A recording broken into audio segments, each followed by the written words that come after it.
welcome to another episode of the Being and Doing podcast, where I'm curious to explore different life stories and bring them to you in order to maybe find something that you can explore, empower, or enrich your life with. And I am Aleksandra. I am a gestalt student therapist and a scientist, and I'm doing this because I'm curious to bring more of different expertises in one place.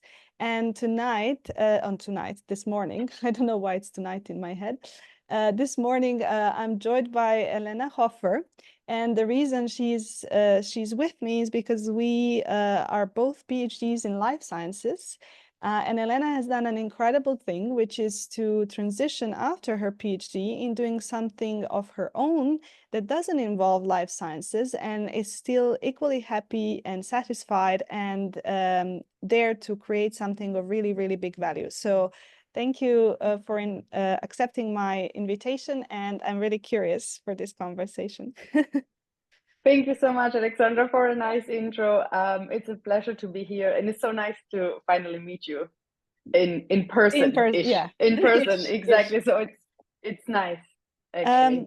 So I always start this interviews with a question of actually, what are some values? So what are some words that you identify yourself with beyond what you describe yourself on LinkedIn? Okay, oh, that's a really cool question. If I had to choose some values, I would choose growth.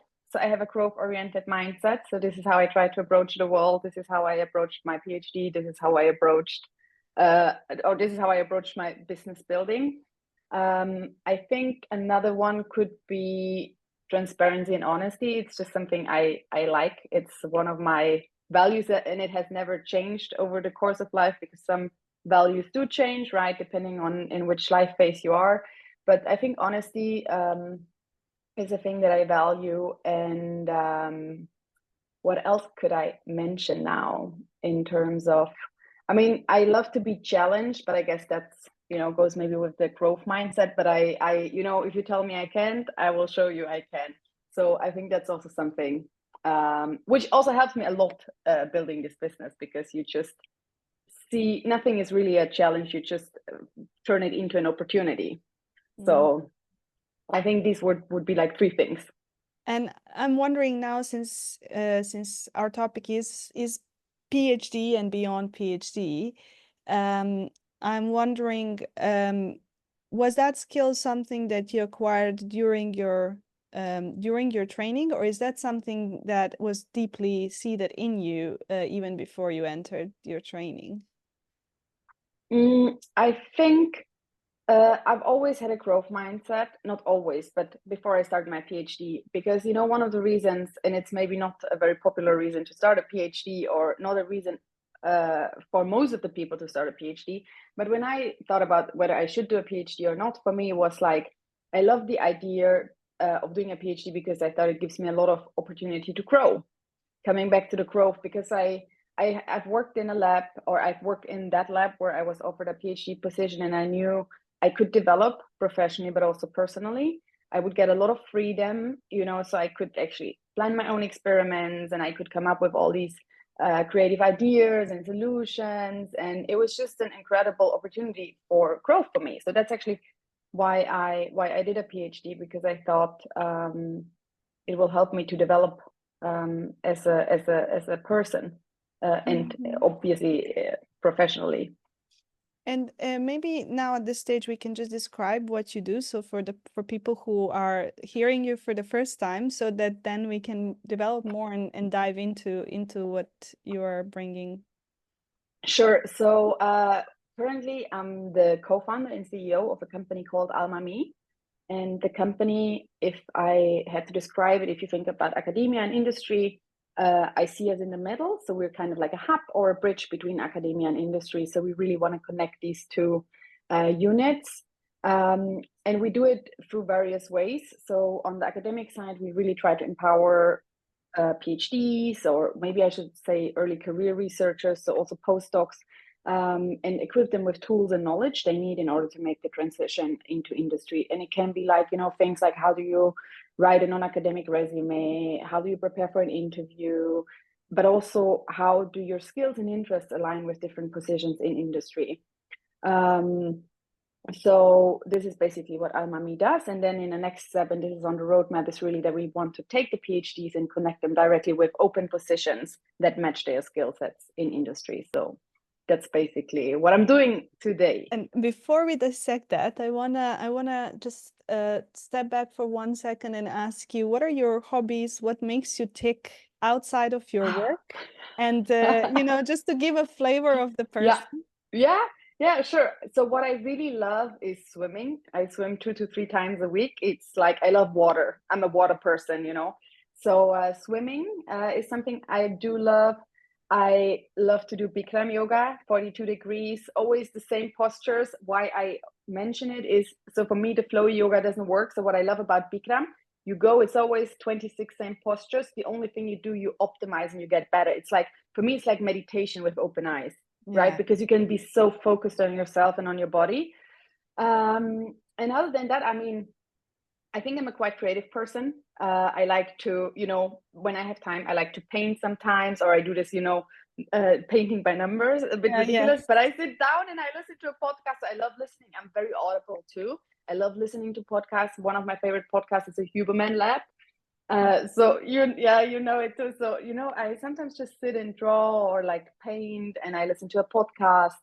So I think that's me. I'm extremely extrovert and I love to network, but I also need a lot of downtime. So this is the side people don't really see. They always think I'm very energetic, which I am, but I need a lot of time by myself to actually energize. So I think, yes, exactly. So so I guess that's that's me. Yeah, I can relate to that one. Yeah. And so then we can jump into the work that you do with Alma-Me, and I would like to start with maybe what are the patterns you are recognizing? And you mentioned when we started talking that there are questions that are coming again and again.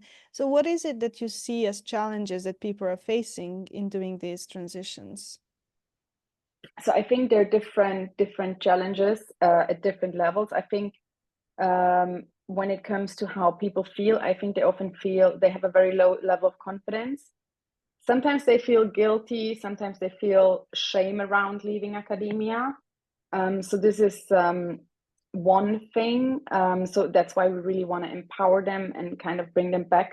The low level of confidence really, I think, comes from the fact that most PhDs don't really understand how their skills and interests can align with positions in industry. So they often feel a bit, I don't want to say worthless, but they feel like they don't have much to give to industry. So it's really about helping them understand there are plenty of positions out there where you are actually quite well suited. You just kind of like need to get to know them and how your skills can actually fit in different industry positions. So I think that's one big challenge, to really understand how do my skills and interests fit to these positions. But what I also see a lot is a lot of PhDs, when they're done with their PhD, they just go out and they apply.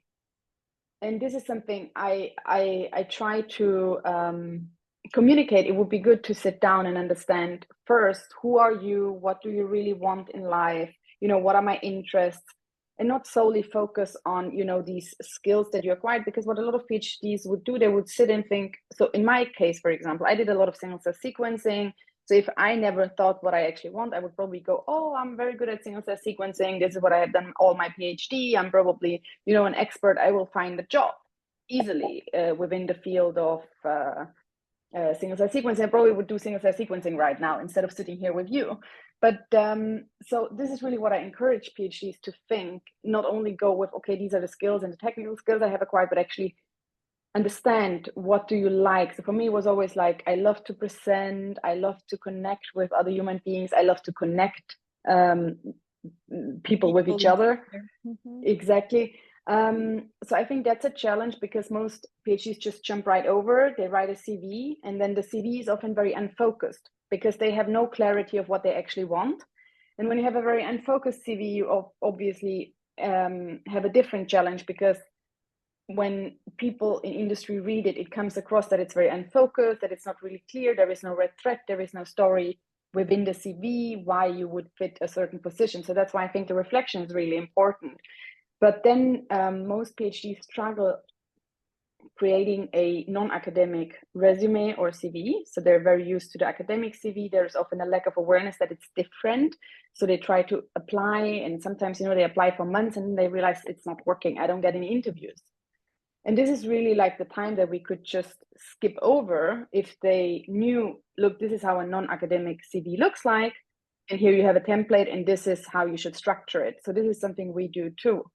And then really most PhDs have no idea how to prepare for an interview. So this is really the next challenge that we try to address. So, or salary negotiation, another point. Most PhDs are not even aware, what is my, what can I even ask for? What would be a fair compensation for the position that I'm applying for? Things like that. And then often a lack of network. And I think that's a very big point, because a lot of positions are given to people through network. Mm-hmm. So if you don't have any network, it can be extremely difficult, because you're competing with people that might know someone in the company. And this is also something I would encourage everyone to just start. When you don't want to stay, start building a network. And really, I know it's very uncomfortable. It's uncomfortable for me too, and people think I'm a very extrovert person, and still, but just go to events. So now I touched on a lot of points, but I think a lack of network, mindset really, and a lack of knowledge and tools to actually make the transition in a smooth way. So I think those are the main points, if I had to summarize. Yeah. Yeah, and so we can go a little bit one by one, and some more superficially than others, but I think I would like to stick to the one where there is a lack of empowerment and guilt and shame, because I mean, as a therapist, I can relate to that one, and I also as a person, because I know it for me, it's a process that it took some time, but like I feel currently I'm very comfortable with, but I know that these careers are deeply entrenched with identity and therefore value, and somehow they're also presented as something special. And if you leave them, you somehow losing your value, which is not true. But maybe we can say something about what's the process of empowering yourself to see yourself as something valuable, regardless whether you want to stay in academia or not. I think, I don't know if you would agree as a therapist, because obviously you know better than us. I think it's important to, if you think about, and I have learned that also just recently, if you think about identity, it should usually not be connected right to your professional being. So you are completely not what you do, but it doesn't matter, because a lot of people, a lot of researchers, their identity is to be a researcher. So there is a lot of so for many, and I think that's maybe even in the later stage where you are at, maybe like, when you have done a postdoc and then you realize, for example, I don't want to stay, or I cannot stay, you have this loss of identity, because you identified as a researcher all your life, and all of a sudden you're supposed to leave and do something else.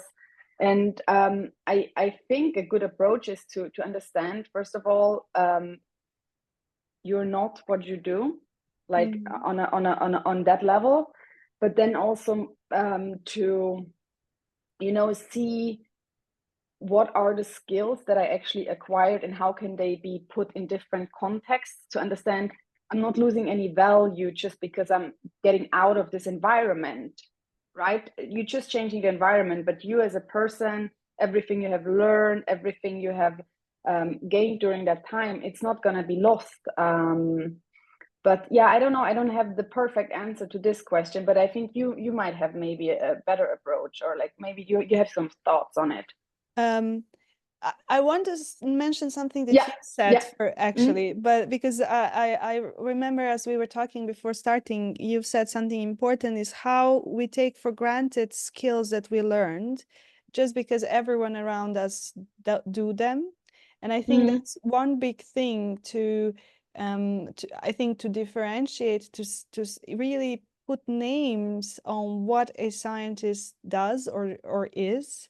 And actually, it's interesting because tomorrow we are doing career as an identity workshop, which basically what we wanted to do is just to put an image of a person, and just everyone puts in what a scientist is and what are all the things that a scientist does.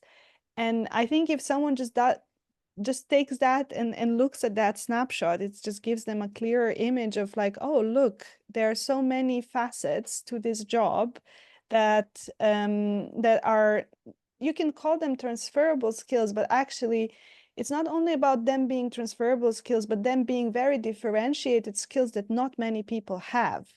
And I think one of them we discussed is being entrepreneurial.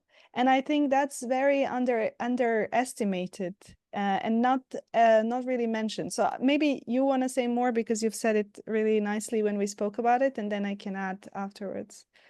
Yeah, first of all, thank you, Aleksandra. So I think it was so interesting, you know, because I went from academia after my PhD directly building my business, and I went a little bit through this, like, am I still a scientist? Am I not a scientist? And, you know, it was interesting because I raised the question on LinkedIn because I wanted to hear what people think. And it was interesting because I never thought about it this way, but people said, you will always be a scientist. And I was like, oh, really?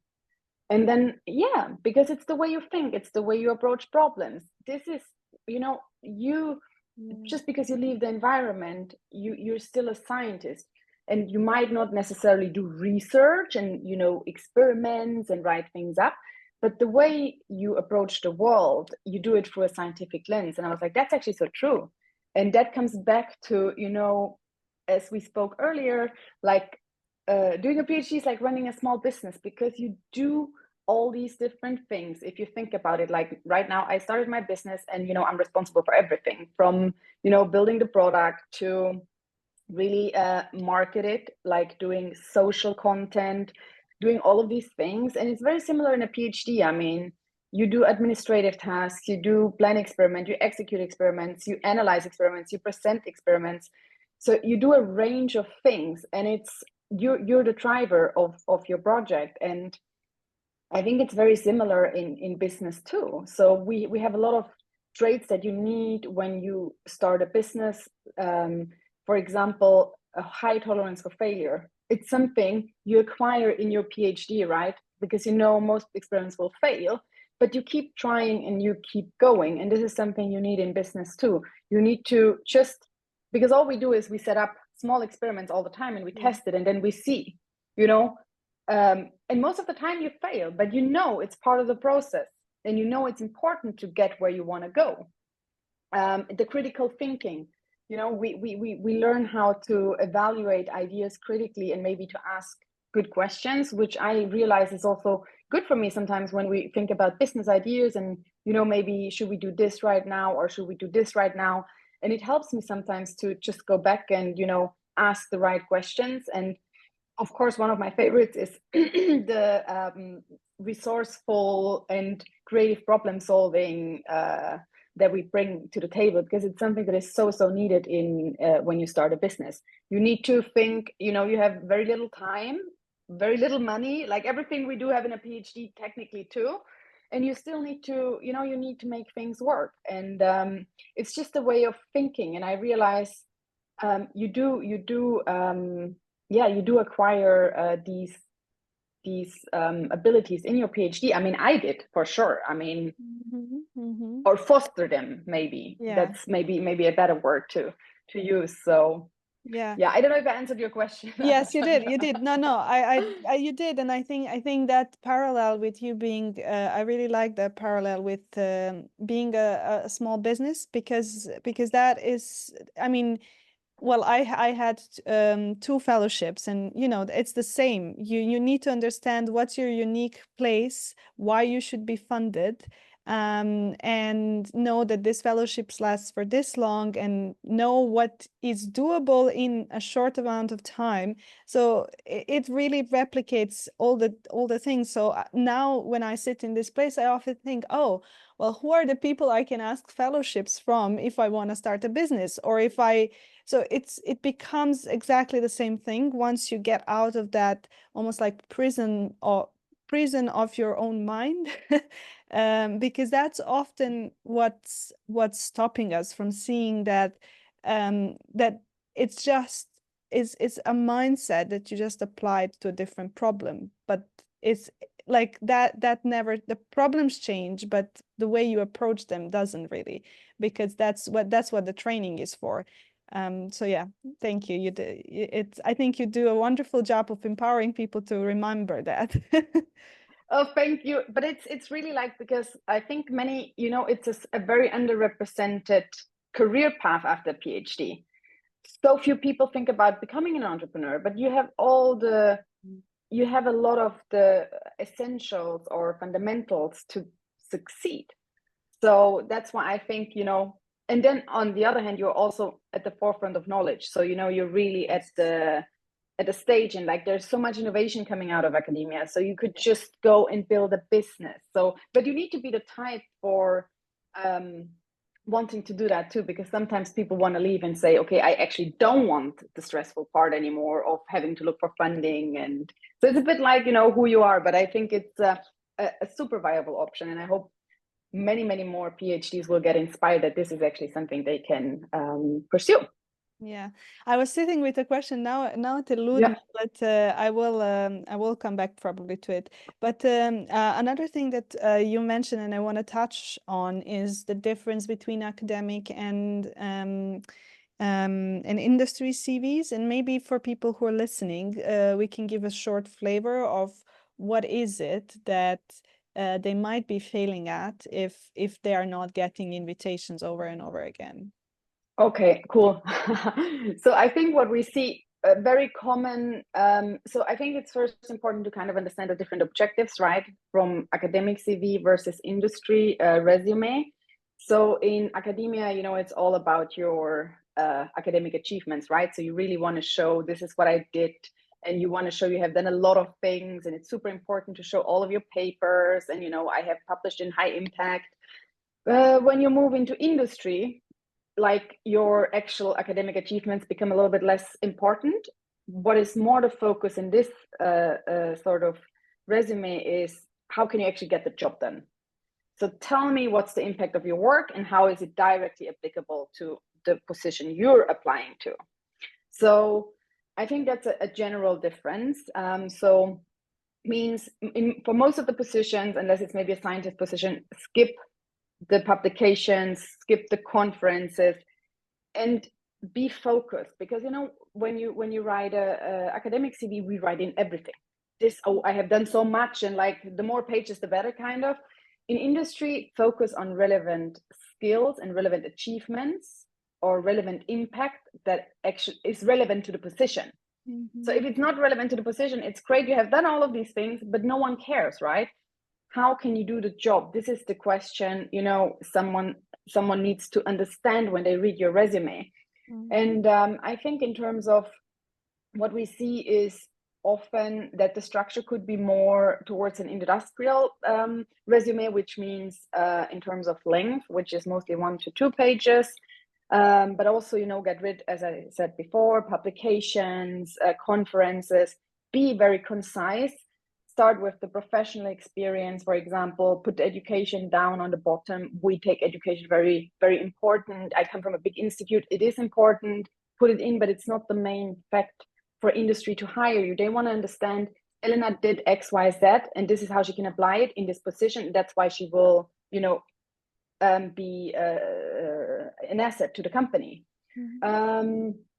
So I think that's the real main difference. But then also the thing a lot of PhD struggle is, because when you think of a non-academic academic CV, it's you describe what you did, right? I ran single cell sequencing, identified X, Y, Z. So now you really want to move from a more descriptive language to showing the impact and translating it into a real world context. And I think that's something a lot of PhD, it's not easy always, to be honest, to see that real world impact and how it can actually contribute to a company's mission. But that's, I think, those are the most common mistakes, I think. And sometimes it's interesting because they say you need to stick out, right? And I think the interpretation of how to stick out is sometimes, you know, very people become very visual, and then they put a lot of color and, like, you know, like little symbols and icons, and it's just distracting. Keep it simple, stupid. Simple format, unless you're maybe a graphic, unless you apply for maybe a more visual position, like let's say you're apply for a graphic designer position, or something that is a bit more you know, where you actually want to show you have the visual eye, but otherwise would keep it simple. So I think these are the main things. And then one of your posts that I like is the question was, why would industry something around the reasons why industry shouldn't hire PhDs, and the funny answer was, well, there is none. And I'm just wondering, what's your experience from the other side, and what is there a bias on the other side, or it's just and what needs to be done for the gap to be bridged so that PhDs understand their value and skills, and the industry as well maybe understands what they're gaining for someone who is so specifically and highly trained? So I think, if you ask me, this is just my personal opinion, I think you as a job seeker, it's your responsibility to clearly communicate how you can, you know, what your value is, what your skills are, and how you can actually how you bring the relevant skills for the position. However, I do think a lot of industries are maybe a bit afraid. Like, let's not talk about pharma or biotech, where you have obviously they know what a PhD is, and it's quite common. You have a high volume. You cannot say that, but like you have many PhDs working in these industries.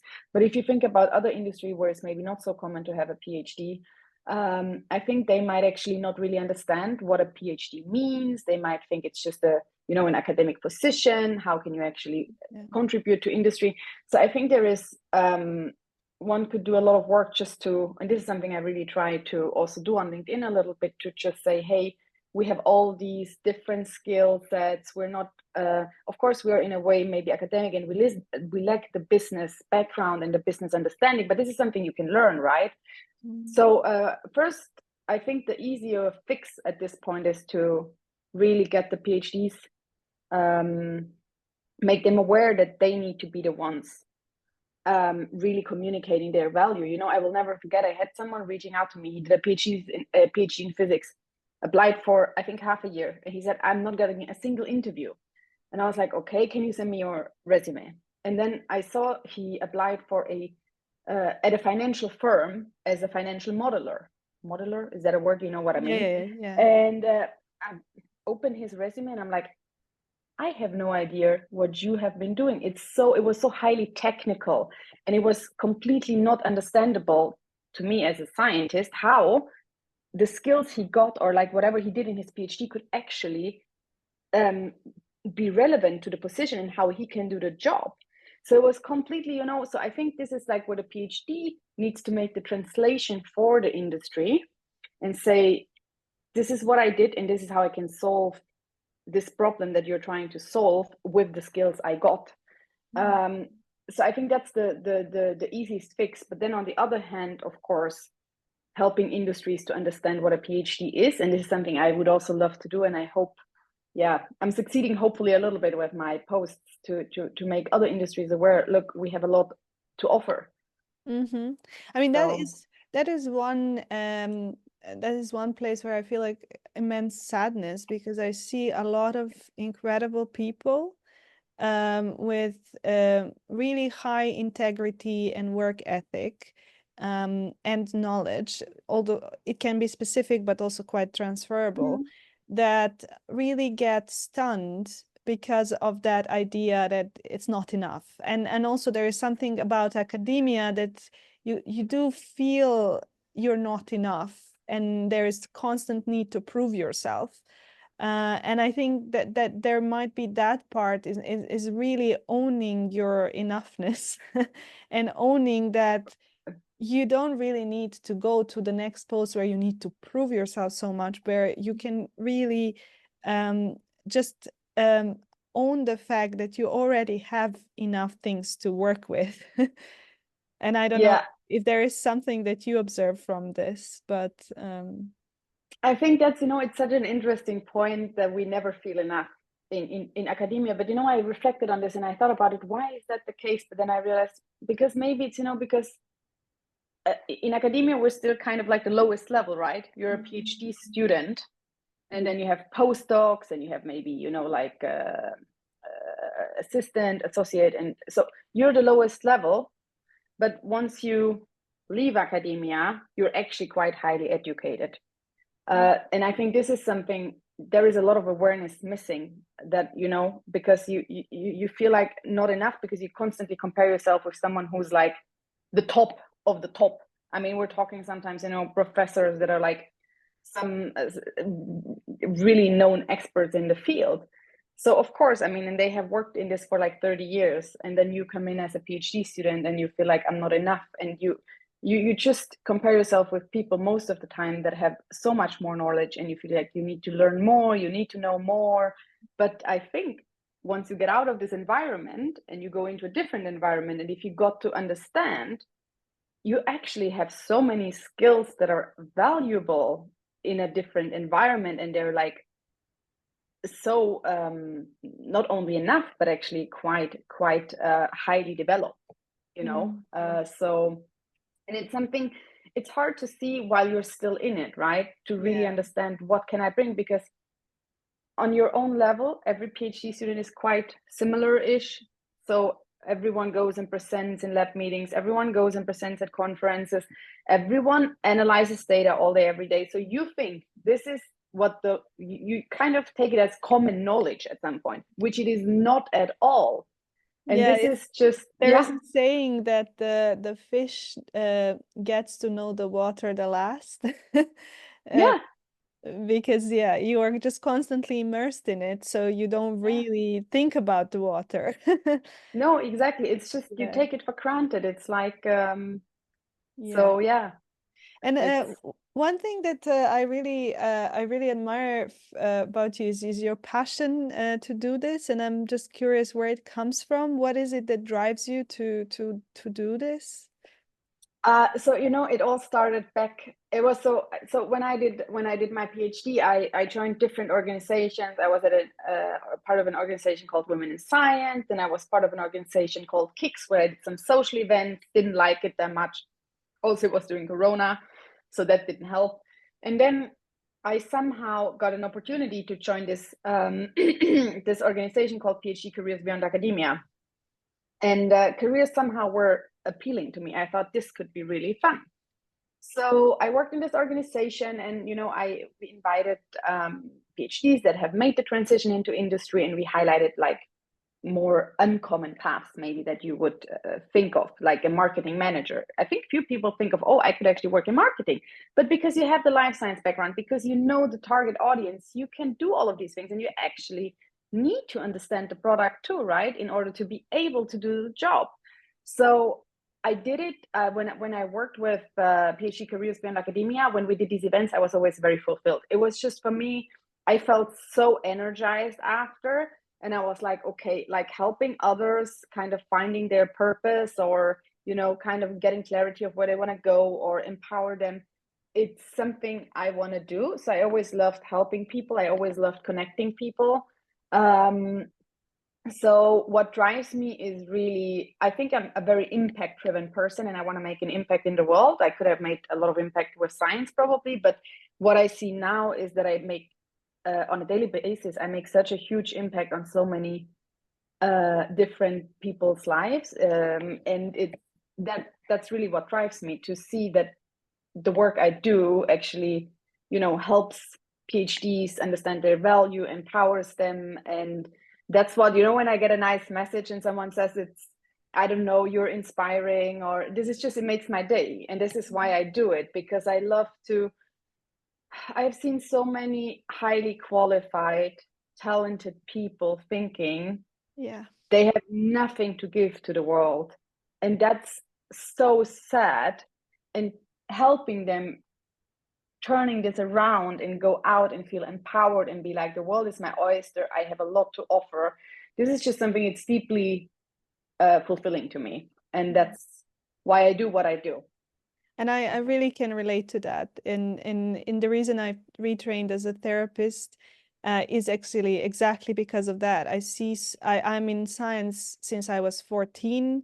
And I've seen so many times incredible people that just kind of get lost in terms of potential, um, just get lost from the landscape just because someone has told them they're not good enough, or they have been in the wrong environment for their specific skill set to flourish. And I really feel like enough of that. So it's I really resonate with what you say, and also resonate with how energizing it is to see people flourish once they were in a place where they thought, no, but there is no way, no chance, or things like that. So thank you. Yeah, thank you really much for doing that work. And I just want to talk a little bit more about what were maybe the most unusual transitions that you've witnessed, so that people can kind of see that any path in a way is possible. Good question. Witnessed, let me think. I mean, I wouldn't say like necessarily witnessed, but I've heard of people I know of. I think for me, more, I once talked to a woman, and she did a PhD in life science, and then she started working in product management for a furniture company. So that was a very interesting transition. Yeah, but you know, she had all the transferable skills, and she was suited to do the job. I think another interesting one, actually, I've also heard of, was a data scientist moving into construction, to the construction industry to visualize data. Also super interesting, because you know, data analysis, data visualization, it can be construction, it can be a furniture company, it doesn't really matter. And I think that's, you know, this is so this really also, I was like, this is so cool, you know, because often you think, oh, data, you can probably work in you know, like you think more of tech companies maybe, or you think more of biotech, or, but that's, I was like, so cool. Yeah. I also like the marketing manager. Honestly, I never was aware that this could be an option, but obviously, like, right, if you're familiar with the products, if you know the audience, because what I have learned about marketing, it's all about understanding the audience. So if you know your audience, you're perfectly suited. What I also found really interesting was a person who did a PhD in life science and then moved into becoming a research equity analyst. So he is evaluating biotech companies for other people, which I thought was also really, but you need the background. So you see, it's like you need the actual skills, but the day-to-day work is a lot with people, reading reports, all of these kind of As you're things. saying this, actually, what came to me is what I wanted to comment on just a moment ago, was actually one thing that I think people don't realize that PGs can do is to really parse out bullshit. And there's no better way for me to say Yeah. this. But I think what normally happens is that when I see data and the way it's presented, I can really see someone's hiding something here. Like, this graph is done in certain way, and I'm like, I really am able to quickly spot whether someone is genuinely presenting their data, whether that data is actually done and collected in a way that works, and that will give you an answer to make a further hypothesis. And I think this is lacking quite a lot. We call it critical thinking, but I think it goes a little bit beyond just simple critical thinking, and I think there, especially in this day and age when there is a lot of playing with the truth and playing and tampering with data, I think it's so important to have people who have integrity and knowledge how to assess whether something has been done in a proper way, let's say. So I don't know whether you encounter that, or what do you think about that? I most certainly agree, because you know, earlier when we quickly talked about what's the difference between maybe master and because you can hire a master's, but you can also hire a PhD. I think if you want someone who is actually capable of, you know, think critically, look at things with a critical eye, be able to spot maybe, oh, that seems a bit off, or maybe they used the wrong, you know, kind of visualization craft to visualize a certain type of data, because, you know, not everything works. So I think it's just because we're so used to look at it because you have done it so many times yourself.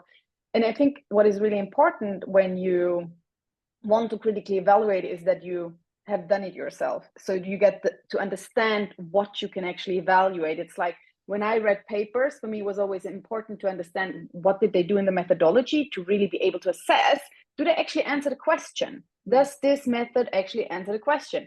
So you critically evaluate, does this make sense? Does it not make sense? And I think this is something you do actually acquire in your PhD a lot, and you do it all the time. You know, you go to lab meetings, your colleagues present things, and you think, oh, does this make sense? So it's just something that is fostered a lot in a PhD, and I think it's quite a, I don't want to say it's unique, but I think maybe it's fostered in a unique way in a PhD, because you can foster this, of course, in different ways. But I think in very few positions you get the chance to, you know, read that much, think that much, apply it yourself, critically evaluate what other people do. I don't know if there is any sort of job where you get the same, how should I say, not education necessarily, but the same, you know, the same amount of critical thinking. So, yeah. So before we end, I actually want to focus on you and zoom on, I think the empowering story is you yourself, and you've mentioned that because you could have continued the academic path, yet you really listen to yourself and you choose not to. So maybe you want to say a little bit more about that part of the story.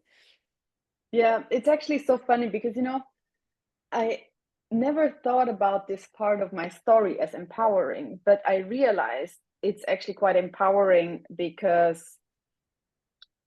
a lot of people might come to the same crossroad where they feel like, oh, I have all these good scientific publications, but I don't actually want to continue in science. So, sorry, going back a little bit. So, I didn't leave academia because I couldn't have stayed. I left academia because I realized I want to do something else with my life, and maybe it's not necessarily the environment and the conditions I want to work in my entire life. I did have quite good publications. I think I had a good publication record. So it was all considered to be high impact, just to give a little bit of a reference. But I'm proud of myself that I didn't listen, you know, to some voices that told me, yeah, but you know, you could have a scientific career, you have all the publications, you kind of got the things you need as a scientist. And I'm quite confident. I think I'm a good scientist or a good researcher. But there was another voice inside of myself, and that was also really, so that's why I encourage people, listen to what is happening inside of you, and also sometimes just observe what are the things that make you flow. You know, what are the things when you're in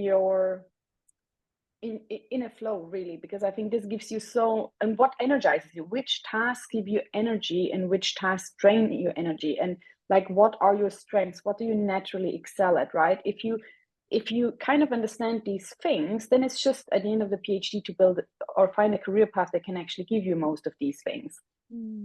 So I'm quite glad and grateful that I actually went on the journey and started. I think 2 years before I was done with my PhD, I was like, I'm not going to stay. So I started reflecting, okay, but what do I want to do? Who am I? What am I good at? And I realized, you know, I love presenting. I always love to go to lab meetings. It's so funny because most yeah, I love the lab meetings as well. Yeah. But you know, Aleksandra, most scientists will tell you, I hate lab meetings. It's their least favorite thing. But I love to be in meetings because I love to discuss things with other people. I love to brainstorm. I love to just be, you know, together with people, work with people, be in the same room. It makes me happy. And if you have a really great team, it just gives you so much energy because you realize you can create together, you know? And it's just that's exactly what energizes me. I can totally yeah. So it's, you know, how can you, and then it was just for me like, okay. And then I did a PhD career in academia. So I knew it was deeply fulfilling to me to work with careers and help PhDs. So I was just like, what am I going to do with my life? And I was like, you know, I have an entrepreneurial spirit. I'm just going to build something that is needed in the world, where I can be exactly who I want to be and work in my strength. Because now what I do most of the time is I get to live my creative side. I really like to create content on LinkedIn, which kind of like satisfies this creative child inside of me. I get to speak, like I go to universities, I go to different places, I speak about my transition, I speak to you right now. So I get to present, I get to talk about my journey, I get to inspire people. This is one of my favorite things, actually. So I get to live all of these sides that I wanted to live, because I paid attention who I am, I paid attention to what I wanted to do, and then I dared to jump too. So it also requires a little bit of courage sometimes to chase your dreams and just believe you can do it. And it's so interesting because you first have to believe that you can do it, and then you will see the results. It's never the other way around. You will not get any results and then you start believing. You have to first believe in yourself and be like, yes, I can do it, and then you will see the results. I mean, it's how it is for us now, right? I believed we can, and now we slowly see the results. We're talking to universities, so we're making progress. So that's a very long answer to your question, but what I just want to say is, whenever you are at the crossroad, whether you should stay or go, don't think, if you don't want to stay, don't stay just because you got good publications and you could be a good scientist, but you actually don't want to. I think that's the... Yeah, I think this is really important. Recently, I don't know where, it was an Instagram post I read, that you're not burnt out because you're doing too much. You're burnt out because you're doing too little of the things that really ignite you on the inside. So, Aleksandra, I just need to comment on this. I absolutely agree, because I can tell you, I can think about Alma Me 24/7. I'm like, during the weekend, it's like I can never, and it never exhausts me, because I love it so much and everything that is connected to Alma Me. So I totally agree. It's, when you think about burnout, I don't think it's necessarily the amount of work, as you just said. It's often the environment, or it's, the things and that the you lack don't of purpose. The lack of purpose, exactly. So I think these are such important points. Yeah. Yeah, And I I think love that.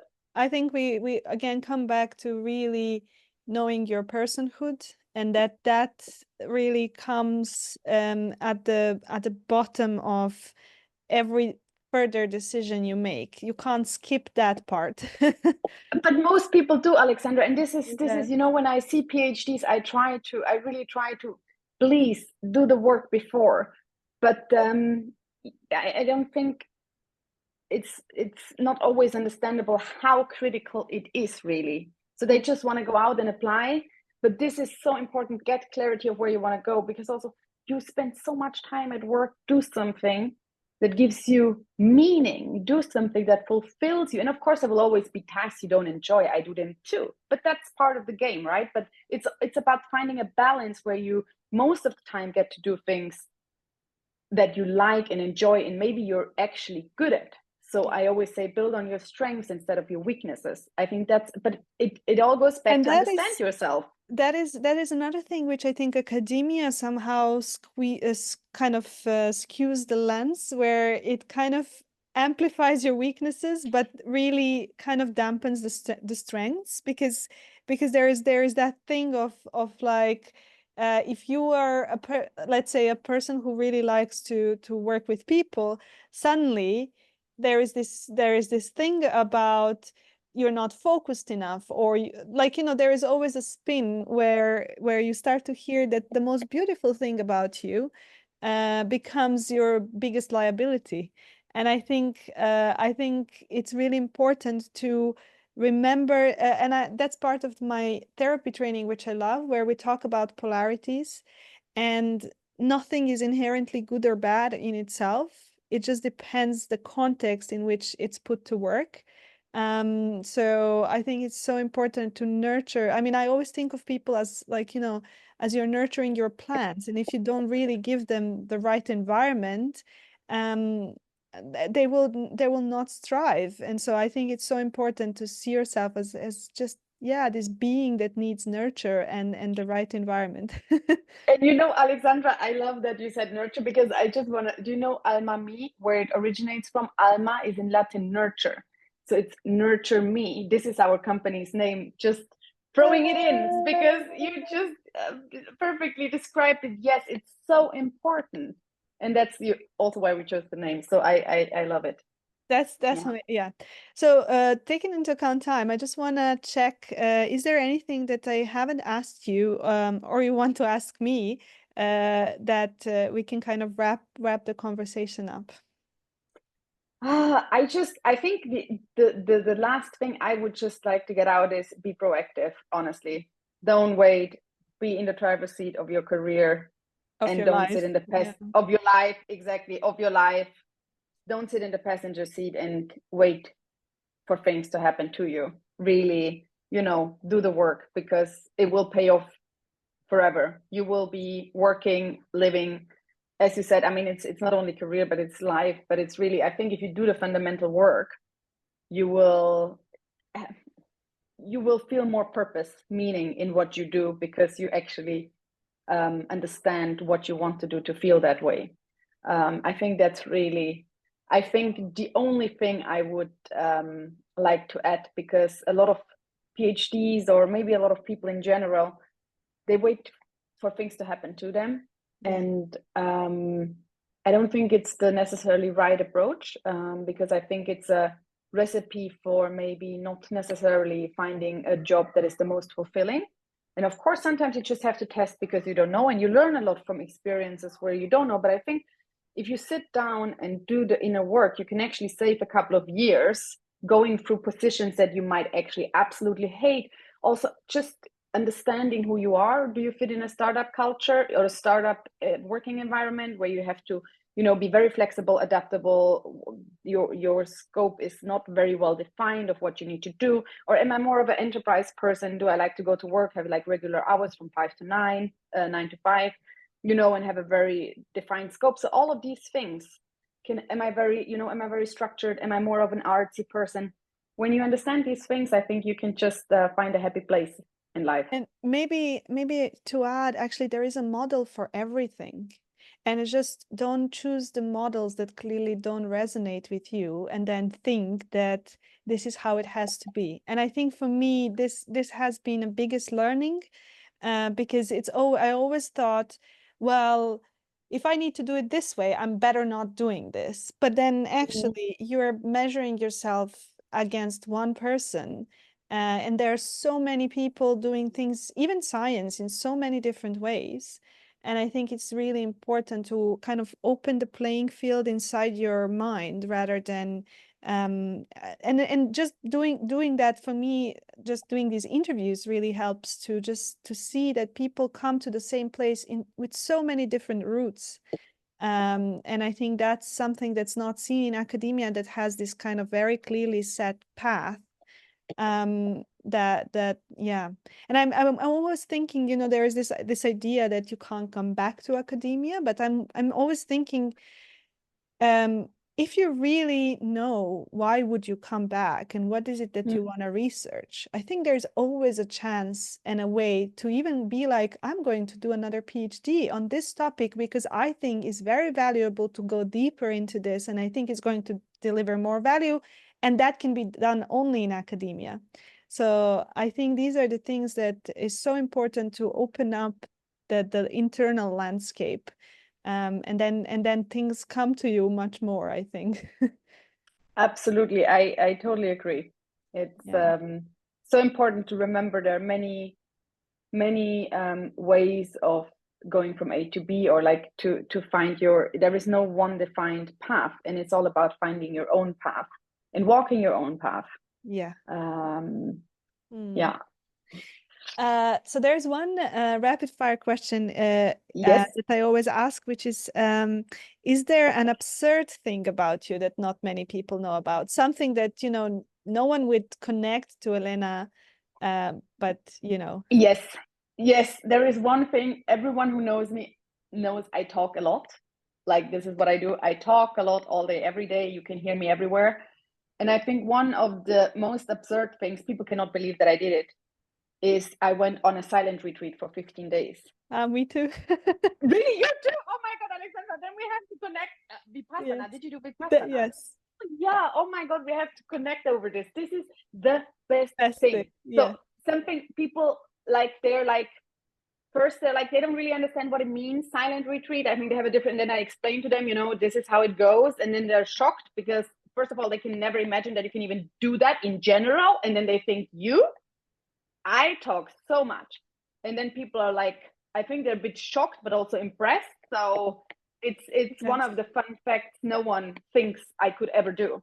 So that's, yeah. But this is amazing. We should definitely connect because there's so few people that you can actually talk about this experience. Yes. So that's gonna be fun. We can continue talking about it.